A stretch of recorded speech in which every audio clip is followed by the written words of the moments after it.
Big Chief Dump, Killing Boy, Big Chief, my little cuz. He made a difference in this world. His legacy will live forever. My little cousin made history by being the first and the only person to mass twice in the same year. He made an impact on the lives not only of his family, but the lives of people that I didn't even know until I went to his funeral. Big Chief Dump was a good man. I remember Dump when he was a little boy. He's actually my second cousin. His dad is my first cousin. I was the youngest of the family, my family at least. My dad was a little bit older, like I'm older, as being a father of a 1-year-old being 46 years old. I have cousins that are old enough to be my dad. What a beautiful family. We love one another and we love hard. When Dump passed, it left no time for mourning, because when I saw him laid out at professional funeral, that boy was pretty. He looked like he had fell asleep in his Sunday's best. That boy was pretty. If you're from New Orleans, you understand. I arrived that Friday night to visit him for the wake. I wasn't expecting all the crowds to be out there, the tambourines, and they chanting, Big Chief Dump, Big Chief Dump, Big Chief Dump. It was a moment to be proud of. The next morning I arrived to do some drone shots before the funeral. Because of COVID, only family was allowed to attend, but there were so many people outside.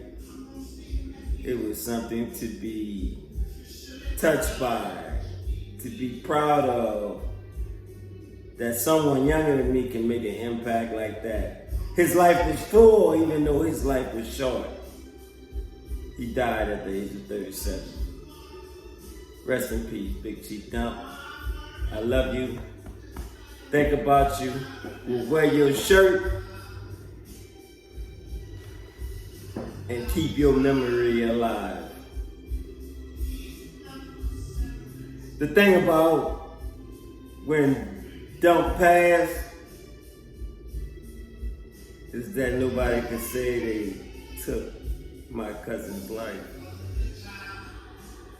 Nobody could say he did somebody any harm, because he was a lover of people and people loved him. I brought up my cousin and I thought about him this morning. That's the reason why I put on this shirt, because life is so precious. Because even though somebody didn't take his life, they're still my little cousins that are fatherless right now. The good thing about it, they don't have to worry about anybody running up on them because something that their dad had done. They don't have to look over their shoulders in the grocery store because they don't know who their dad's enemies were, because he didn't have it. That's a little different in the city of New Orleans sometimes. That after someone passes, the family have to think about who has taken their life. Maybe something that the deceased did in their living life that the family didn't know about, but they still might be concerned. So many times in New Orleans and anywhere, shit, I'm living in Atlanta and I'm dealing with a situation myself. Daughter being attacked at school.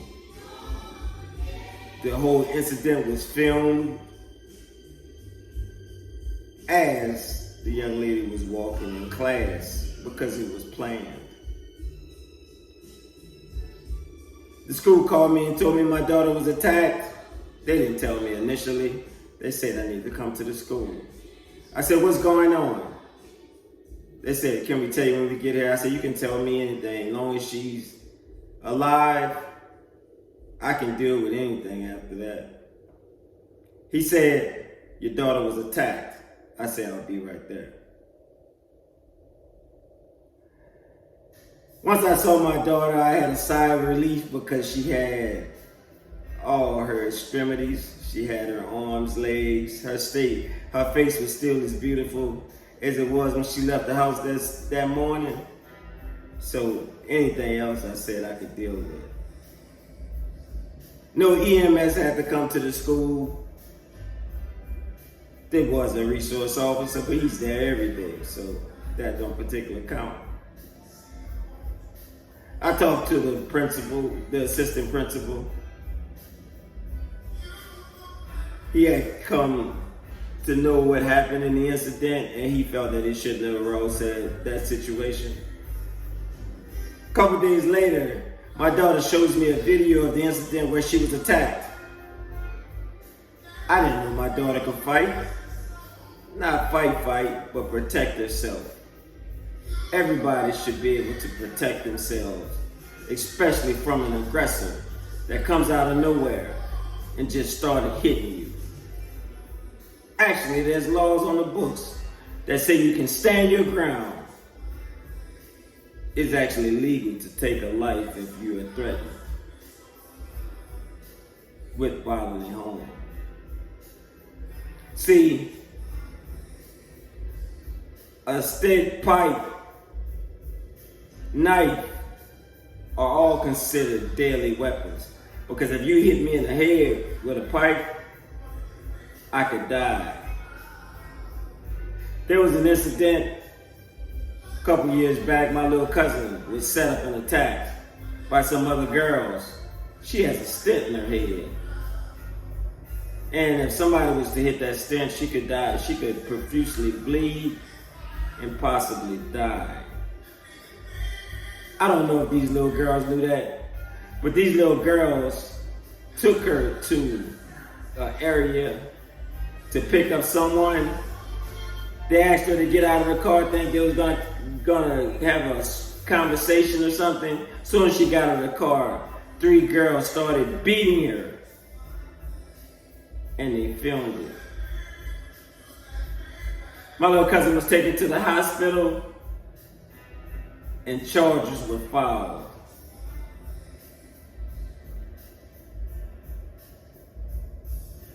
What were they thinking? From my understanding, they cried like a baby because they was charged with attempted murder because they could have killed my little cousin. They weren't protecting themselves. They were the aggressors. They attacked my little cousin. So in the spirit of that, in the spirit of stand your ground, if someone is approaching you with a deadly weapon, it says in the law that you can protect yourself. Well, I'm going to share something with you. And I'm only going to share what's on the record. My son, my oldest son, was approached by an aggressor. He left out his home as he looked out the window and he saw his former love interest walking down the street with my son. At least that's what I'm told. Well, the part about the former love interest, I don't know who deals with who, I only know the facts. The facts, according to the victim, stated that he ran out of the house with a weapon and approached my son. I'm gonna share these words in a little bit. I just gotta ruffle through these papers because I like to tell the facts. My son has been in jail way too fucking long. I'm fed up and I'm tired. He needs to move on with his life. The good thing is, while his body is locked up, I sure in the hell trying to keep that mind free. Free from this incident. Free from the fact that he was locked away in jail at the age of 19 because he was threatened repeatedly. The thing about me and my son, we don't run in packs. We're kind of loners in most situations. We like to be around family. We like to have fun. But run with a bunch of people, that's just not our thing. We'll meet you at the club. We'll meet you at a barbecue. We'll meet you on the lake to have a little fun. But running 4 deep, especially as a kid, that really wasn't my thing. I had several friends. They were good to me, I was good to them. Most of them were like lifelong friends, if they're still here. I had a friend, kind of same situation. His name was Rodney. Me and Rodney came very friendly. We met in typing class. There was just something about him that just made us click. And you know what it was? He looked just like my best friend. My best friend didn't go to high school with me. He went across town to John McDonough. We talked every day. We hung as much as we could, but we just didn't go to school together. So during school, he was my John, and it was all good. I ended up introducing the two to each other because they both had a cool, calm sense about them. Suave, kind of like the way I like to roll. Like to have fun, we like to joke, but G's move in silence. I'm kind of loud now, but I'm kind of loud for a reason. Nothing being a little loud when you're having fun, but not the type of loud that you want to do anybody any harm. Just good, clean fun. I like to make a whole lot of noise when I cheer for my Saints. You know, I like to make a whole lot of noise if I'm out and about and we're having fun. But be loud and about, cursing people out or being in a negative state, not my style. To each his own. If that's your thing, that's your thing. I just rather not be around it. This situation happened on April 6, 2012. Like I said, I got the facts. I'm not going by memory because a legal situation, it's all about the facts. His girlfriend was interviewed. A postal worker was interviewed. The quote-unquote victim was interviewed. I'm saying quote-unquote victim because I'm only going by with the case, and they have to be a perpetrator and a victim, even though it's opposite the way it actually played out. See, at the age of 19, my son didn't live with me. He ain't live by nobody. He had his own place, him and his girl. I brought my son up to be a man and do man things. He felt that he wanted to be on his own, so that's what he did.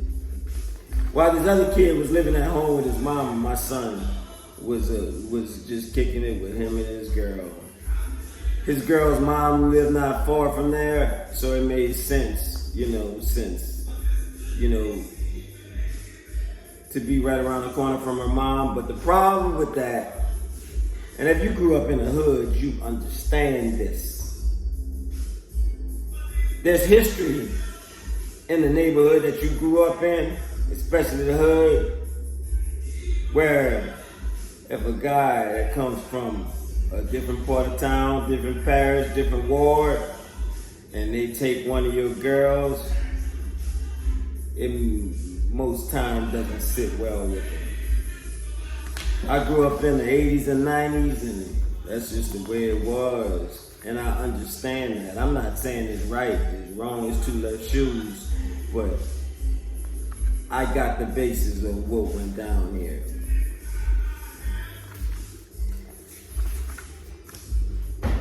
Just give me a moment and I'm gonna read verbatim what was said in the victim's words. See, I'm not gonna go into what my son said. I'm gonna go by what the quote unquote victim and the impartial witness said.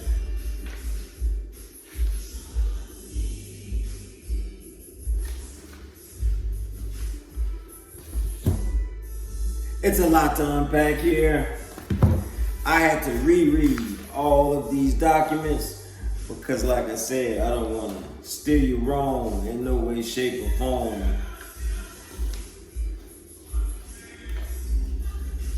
On Monday, April 9th, 2012 at approximately 10:30 a.m., Detective Romar contacted King via, that's the victim's last name.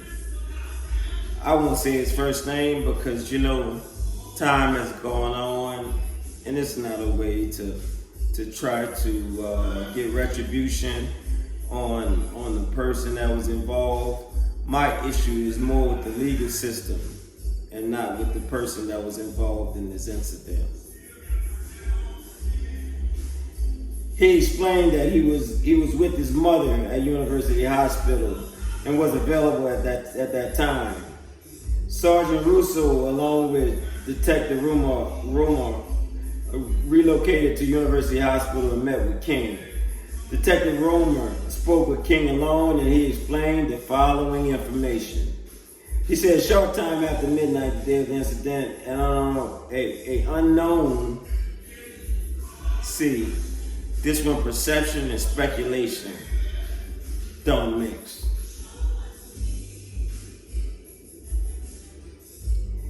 He said, short time after midnight, the day of the incident, an unknown black male was seen by his mom's vehicle.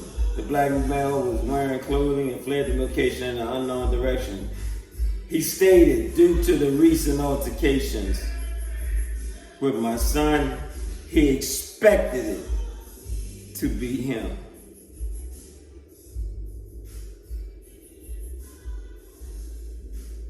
He saw Richardson and Domingo walking on Nere the day of the shooting. He grabbed a stick. Others said it was a pipe. But to be honest, it don't even matter. You approach somebody with a weapon, you get more than you. Well, let me just keep on reading. He grabbed a stick, went outside to confront Domingo about trying to light his mother's vehicle on fire. He approached, he stated, why you tried to light my mom's car on fire? Before he could get close, Domingo produced a semi-automatic weapon from his waistband and started shooting him. As he fell to the ground, hey, the other stuff is irrelevant, but I'll read it if you want to know. Domingo fled towards South I-10 Service Road. King stated that at the time, did he try to hit Domingo with the stick, and only had the stick because Domingo was known to always carry a gun. Let's unpack that right quick. Man, we just gonna be real between you and I. If I know somebody carries a gun, I'm not gonna bring a stick or a pipe to a gunfight. See, that's where it doesn't make any sense. For one, he approached my son based on speculation. He approached my son with a weapon. My son then protected himself. I'm gonna read. Now that's the facts of the case. Let me read to you what was in the media.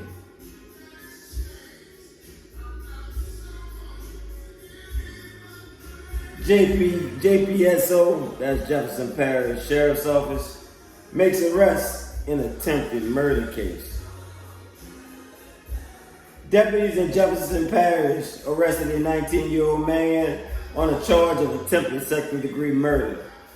Domingo, it stated his address, I'm not going to state it here, is accused of shooting 18-year-old King on Friday, April 13th. According to a spokesman for Sheriff Newell Norman, King was walking down the 2200 block of Neyre Drive Friday afternoon when Domingo approached him and shot him without saying a word. Domingo ran in the direction of South I-10 Service Road.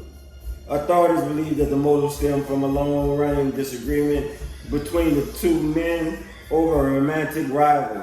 Investigators say Domingo's arrest followed an interview with the woman involved in the dispute. The wounds to King was not believed to be life-threatening.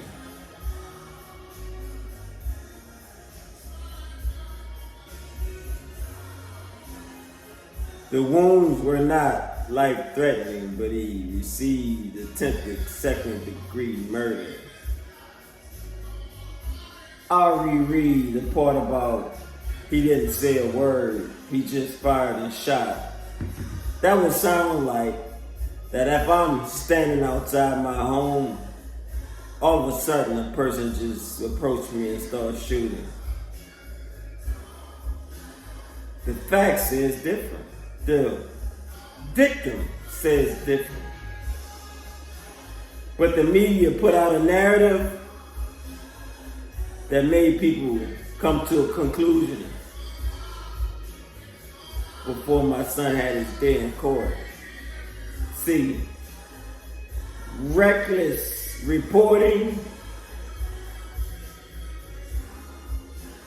has real life consequences on real people. Cause see, when the prosecutor get a case on his desk, but after he reads an article like that, he already made up his mind, even though the facts may be different later. That's a problem with that.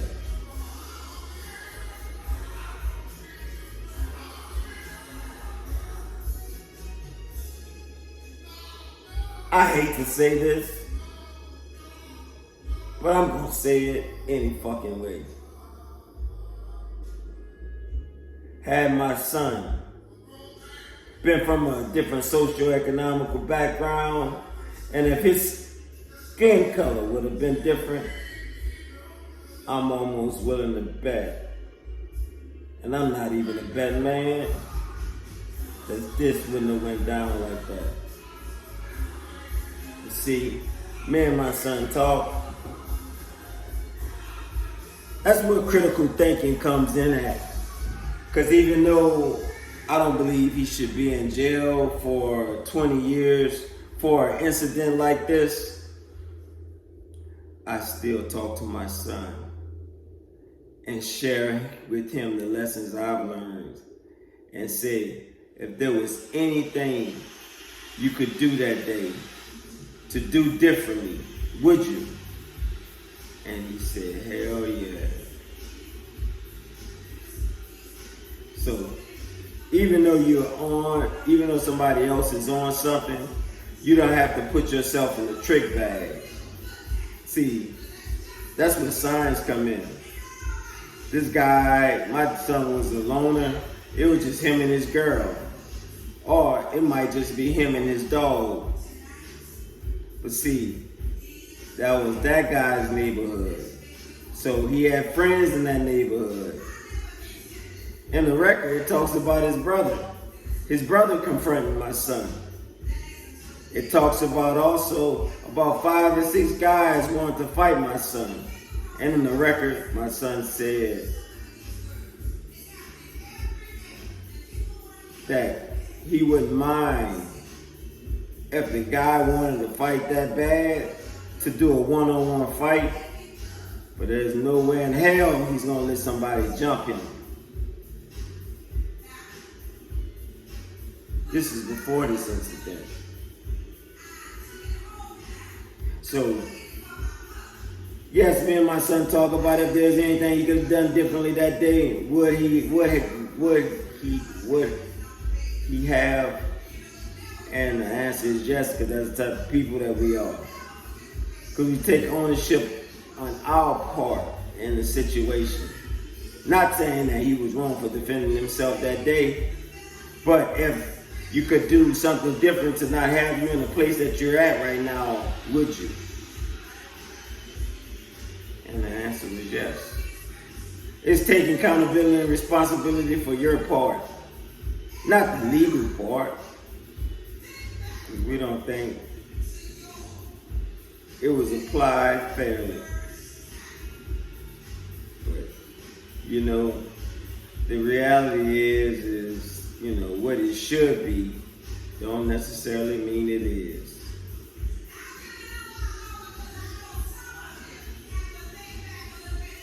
My son is worth it for me to put it all out there. And me and him had a discussion, and we on the same page. Like I said, our situation is more with the legal system. It's not with the individuals, the civilians that are involved or stated in this case. Because see, you got the people's interpretation, and then you have the interpretation of the law. And sometimes that interpretation is based on things that don't have anything to do with the law. Like where you at, who you are, what background you have, and the color of your skin. See, this is the same parish that I was discriminated back in 1999. And I understand that there's different thinking in that parish. This is the same parish that elected David Duke.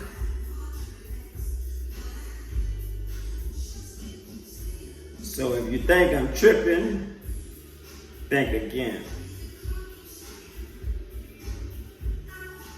If you say that, oh no, it doesn't matter the color of his skin, then why would people go in the voting booth and vote for a man that was the Grand Wizard of the Ku Klux Klan, a hate group that still to this day speak of hate and say hateful things, and he was elected?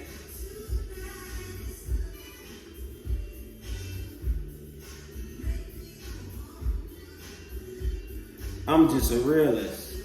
My family has dealt with a lot in Jefferson Parish, and just the knowing that the people, not all people, things have changed. This was some years ago, but the fact that this case was years ago, this fact that I was discriminated in that parish years ago, where the general manager of one of the top dealerships in the nation said, don't hire any more niggers.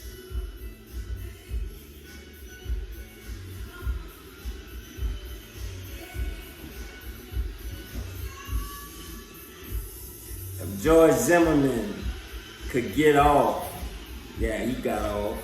If he could get off for being the aggressor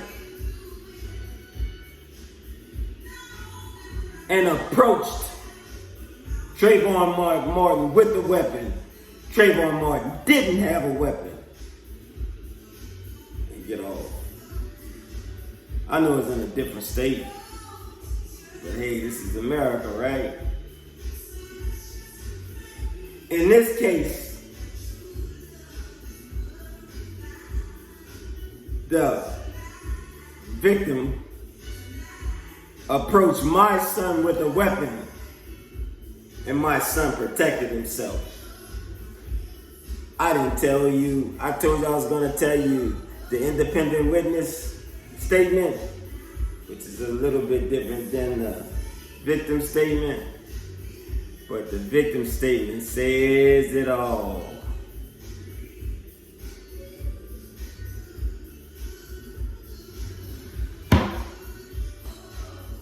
I don't have too much more to say today. I want you to marinate on what I just told you. And join me so that no other kid put themselves in a situation like this. Being the aggressor and running up on somebody with a stick, pipe, or any type of weapon, or a situation where one of our young people allow themselves to be put in a trick bag and have to jeopardize himself legally and have to spend 20 years in jail. And a family like me have to support him. I haven't hugged or touched my son in 10 years.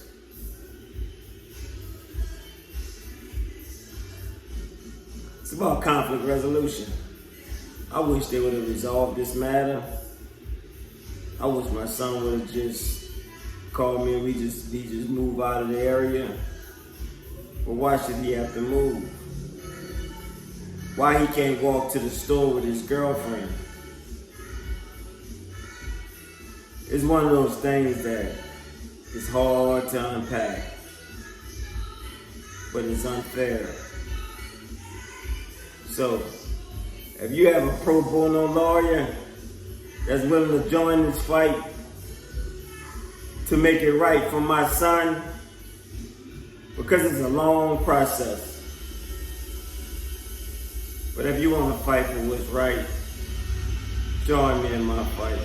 If you're not willing to join in this fight, join in the fight to save the lives of the kids in your community, in your family, so they don't make decisions like this and put in situations like this. Because there's a real people that's involved in this. And like I said, my issue is not with the quote-unquote victim. This has been some years, and sometimes as years pass, what you do at 18, 19 years old, you may not do when you're 27. When you look back on it, you can understand the part you play in the situation. Like I said, I have no ill will against anyone, but I want the system to make it right for my son. The system put him in the trick bag. One of the things is I tell my kids, he had my son in this, said yes sir, no sir to the detectives. He cooperated because he was brought up to do the right thing, even if the lines are skewed when you're involved in an incident.